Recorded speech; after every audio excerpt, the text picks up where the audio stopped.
언약을 대하는 태도, 말씀, 그러니까 하나님의 말씀이 언약인데 그 말씀을 듣는 상태, 그 말씀 듣는 태도만큼 딱 더도 말고 덜도 말고 인생에 성공이 있고 인생에 누림이 있고 인생에 어떤 의미에서는 기쁨도 있다.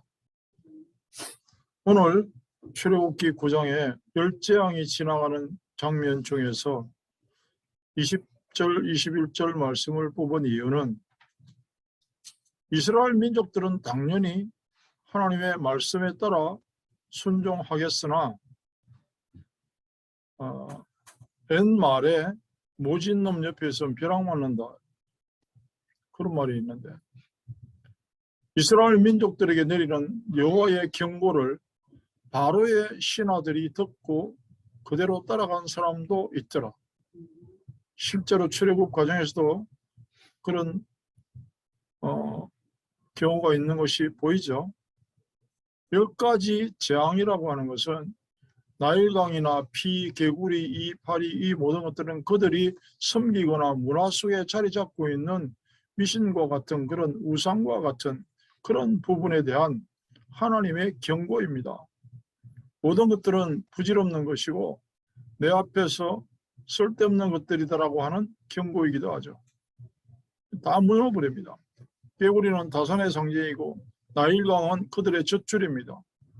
근데 그게 얼마나 부질없는 짓이고 하나님의 말씀 한마디면 다 사라져버릴 것들인가를 알려주는 게 열재앙이라고 하는 거예요. 오늘날 우리가 코로나를 만나가지고 하나님을 바라볼 수 없다면 그거는 재앙을 만난 이집트 백성보다 더 불쌍한 인간이 되는 거예요. 코로나가 왜 왔으며 이 작은 질병, 바이러스 하나도 인간은 어쩔 수가 없구나라고 하는 사실을 깨닫지 못한다면, 그러므로 하나님을 바라보지 못한다면 그 인생은 여기 열재앙을 통해서 말씀을 우습게 여겼던 자들과 다를 바가 없다. 우리는 지금 요나서에 있는 말씀대로 아미떼의 아들 요나에게 하나님의 말씀이 임하니라, 이 말씀에서부터 지금 계속 이어져 나가고 있다는 사실을 알아야 됩니다. 하나님의 말씀의 흐름을 알아야 짧은 시간이지만 우리 교회를 향하신 하나님의 언약의 흐름을 알 수가 있어요. 그거를 정말 믿음으로 붙들고 기도한다면 내 인생도 그대로 적용이 된다는 거죠. 길고 긴 이 재앙이 끊어지지 않는 오늘날의 문제를 보자고요. 점점 앞으로는 생전에 듣지도 보지도 못하고 지금까지 역사에서 없었던 일들이 좋은 일이나 나쁜 일이나 일어나게 되어 있습니다. 그게 말씀의 흐름이고 역사의 흐름이에요. 인간이 빨리 깨달아야 돼요. 우리의 목적지가 뭔가, 하나님이 정하시는 젖과 꿀이 흐르는 땅은 어디인가, 늘 하나님이 우리를 부르시는 음성을 들어야 돼요. 너 어디 있니 지금? 너 누구냐? 재앙과 경고, 우박이 내릴 때에 바로의 신하 중에 하나님의 말씀을 두려워하는 자들은 그랬어요. 우박이 내릴 테니까 들에 나가 가축을 치는 종들과 가축들을 울타리가 있는 집안으로 끌어들이고 지붕이 있는 곳으로 피하게 해라. 들은 사람은 그만큼 혜택을 누렸습니다. 소돔과 고모라가 멸망할 때에 하나님의 사자들이 롯에게 멸망할 것이니까 빨리 네 가족들을 피신시키기를 준비하고, 그리고 너하고 정말 친한 가족이 더 있니? 더 있으면 그 사람들도 빨리 피신시키라 그럴 때에 사위가 될 사람들에게 가서 롯이 말하죠. 이 성은 망할 거야. 그러니까 어떻게 했어요? 사위가 될 사람들 둘이서 그 두 놈께서는 농담으로 여겼더라 그랬어요. 하나님의 말씀을 농담으로 여겼더라. 말씀을 따라 억지로 등 떠밀려 피난을 하던 롯의 아내는 분명히 그 두고 온 세상에 미련 두지 말라 그랬는데 미련이 남아서 그 성읍을 뒤돌아보다가 그랬는데, 뒤돌아봤다는 말은 남들이 행진할 때쯤은 안 갔다는 소리예요. 소금 기둥이 되었더라. 불벼락을 맞았더라. 그런 소리죠. 이런 말씀들을 우리가 볼 때에 지금 21세기를 살아가는 나와 이 말씀이 무슨 상관이 있냐, 그렇게 생각할 수 있잖아요. 그래서 망합니다. 뭐 병이 나고 모든 것을 빼앗기고 그런 게 망하는 게 아니에요. 인간이 인간 되지 못하는 게 망하는 거죠.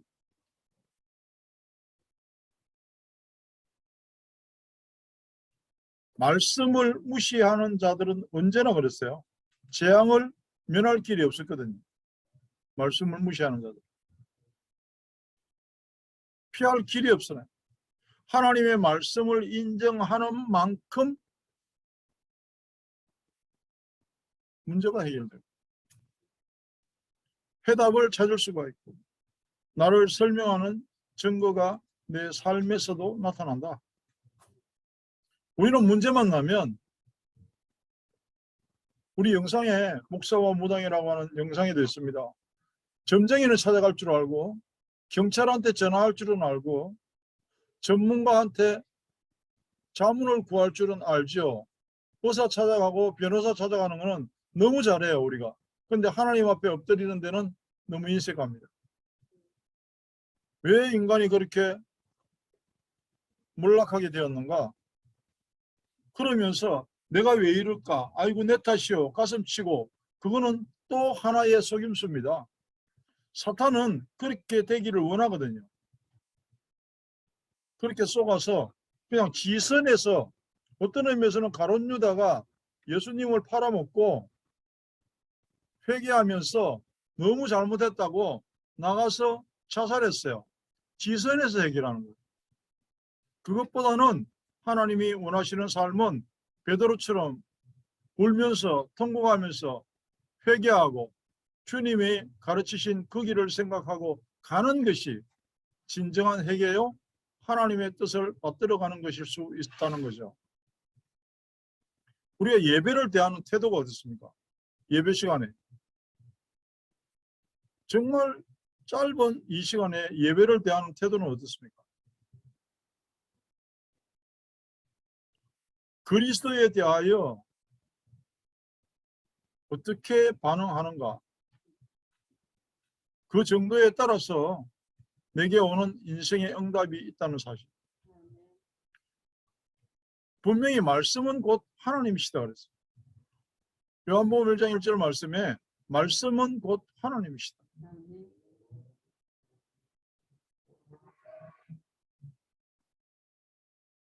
우리가 사람과 대화를 할 때에도 한 사람은 열심히 이야기하는데 나는 딴 데 쳐다보고 있거나, 요즘 같을 경우에 뭐 전화기 들고 딴짓하고 있고, 그러면은 인간적으로도 기 빠지잖아요. 하나님의 말씀에 대해서 오늘 보면 말씀은 지나가고 나는 내 길을 가고 이러는 거예요. 말씀은 반드시 성취될 것인데 하나님이 하나님 되심을 나타내기 위해서 그 말씀은 성취될 것인데, 잘 되냐 못 되냐, 성공하고 출세하고 부자가 되고 가난하게 살고 혹은 죽고, 이런 것들은 말씀에 영향을 줄 만한 요소가 안 된다는 사실을 알아야 돼요. 누가 갑자기 막 억만장자가 되었다, 그렇다고 해서 하나님의 말씀이 잘 가다가 각도를 좀 바꾸냐? 그럴 리가 없어요.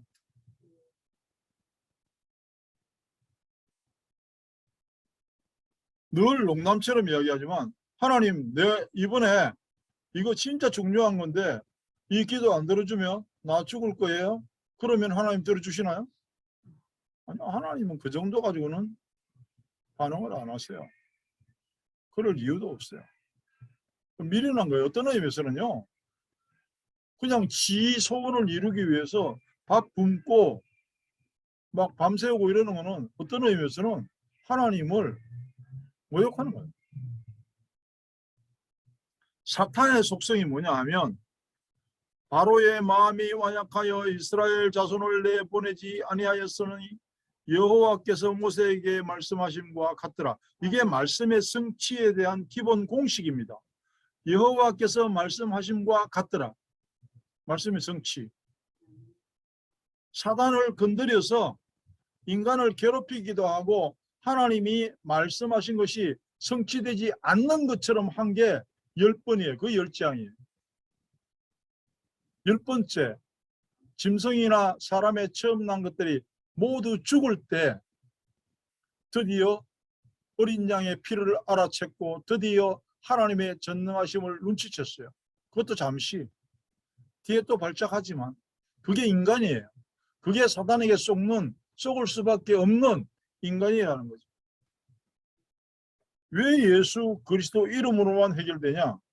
사탄이 우리를 속이는 그 문제에 대한 해결책을 이야기하는 거거든요. 사탄의 속성은요, 인간을 망하게 하는 것이에요. 끝까지 지옥처럼 살다가 겨우겨우 구원받거나 아니면은 영원한 지옥으로 가거나 그렇게 만드는 게 사탄의 속성이에요.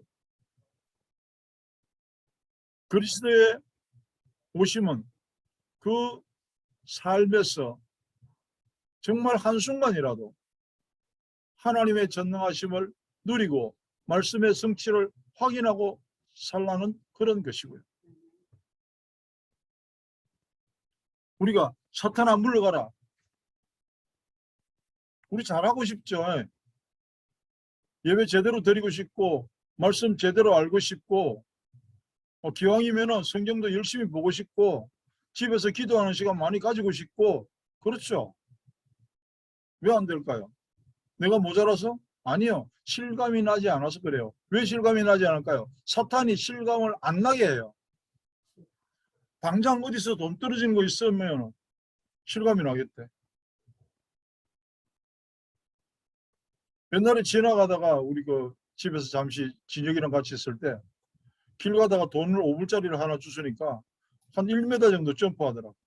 좋다고. 우리는 다르냐? 절대 다르지 않아요. 똑같아요. 피부로 느끼는 것에는 반응을 잘하는데 하나님의 말씀에는 반응하지 않아요. 못하는 거죠. 전능하신 하나님을 흉내내는 존재가 사탄입니다. 그래서 하나님은 전능하신 분이고 사탄은 거의 만능에 가깝다. 보이지도 않죠. 특히 인간을 이용해서 때로는 자연도 이용하지만 귀신도 이용해서 하나님의 형상 가진 인간을 무너뜨리는 것이 사탄의 임무입니다. 그걸 알면 그리스도가 왜 필요한지에 대한 답은 나와요. 그걸 알면. 정말 정상적이고 누가 봐도 문제없어. 착실하게 잘 살아. 부지런하게 살아. 열심히 잘하고 있어. 그러면서 그리스도를 우선순위에서 제외시키는 게 그게 사탄의 임무입니다. 오직 예수 그것만 하지 말라는 거지. 그냥 적당히 교회 다니면서 예수 믿고 열심히 하고 선교도 하고 그렇게 해라. 사탄의 소문을 들어줘서는 안 되겠죠.